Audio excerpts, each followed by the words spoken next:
lebih sulit menurut saya, pembangunan sumber daya manusia. Dua hal besar ini akan menjadi sebuah fondasi kokoh bagi kita untuk menuju ke Indonesia Emas 2045. Baru masuk ke tahapan besar yang selanjutnya, yaitu di bidang inovasi dan teknologi. Indonesia akan menghadapi bonus demografi yang akan terjadi pada tahun 2045. Dengan itu juga Indonesia memiliki visi yang sangat besar, yaitu menjadikan Indonesia sebagai negara maju, atau yang kita kenal Indonesia Emas. Generasi penerus bangsa yang akan menghadapi bonus demografi dan yang mewujudkan Indonesia Emas tahun 2045 ialah Gen Z dan Gen Alpha. Generasi cerdas pendidikan berkualitas dapat mewujudkan Indonesia Emas tahun 2045. Mempersiapkan Gen Z dan Gen Alpha bukan menjadi tanggung jawab perorangan, instansi, pemerintah, atau apapun, tetapi tanggung jawab kita semua untuk mempersiapkan Gen Z dan Gen Alpha. Gen Z dan Gen Alpha sangat erat dengan teknologi, namun teknologi memiliki dampak negatif.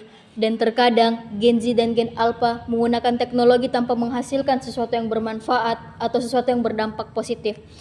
Bukan berarti teknologi adalah sesuatu hal yang buruk, namun teknologi juga menghasilkan sesuatu yang positif, di mana para pelajar yang tidak bisa membayar atau berlangganan bimbel ataupun kursus dikarenakan faktor ekonomi bisa menggunakan teknologi untuk menggali informasi serta mencari tahu tentang materi yang mereka tidak pahami.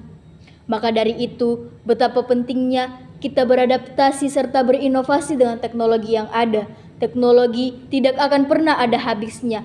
Teknologi akan terus berkembang sampai kapanpun.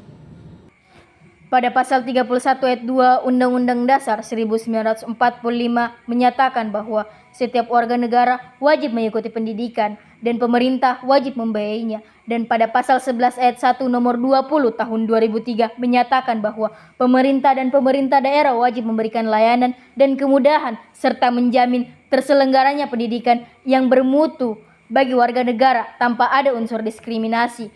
Maka dari itu, dengan pembuatan aplikasi pembelajaran secara gratis yang dapat diakses oleh para pelajar, dapat membuat Gen Z dan Gen Alpha untuk siap menghadapi bonus demografi dan mewujudkan Indonesia Emas tahun 2045. Dengan aplikasi pembelajaran ini diharapkan Gen Z dan Gen Alpha dapat menjadi generasi cerdas peningkatan sumber daya manusia demi mewujudkan Indonesia Emas tahun 2045. Indonesia Emas tahun 2045 bukan hanya menjadi angan-angan, tetapi dapat terrealisasi dengan generasi cerdas pendidikan berkualitas mewujudkan Indonesia Emas tahun 2045. Jika saya menjadi anggota DPR RI, saya akan menjalankan 3 fungsi DPR RI, fungsi legislasi, fungsi anggaran, dan fungsi pengawasan.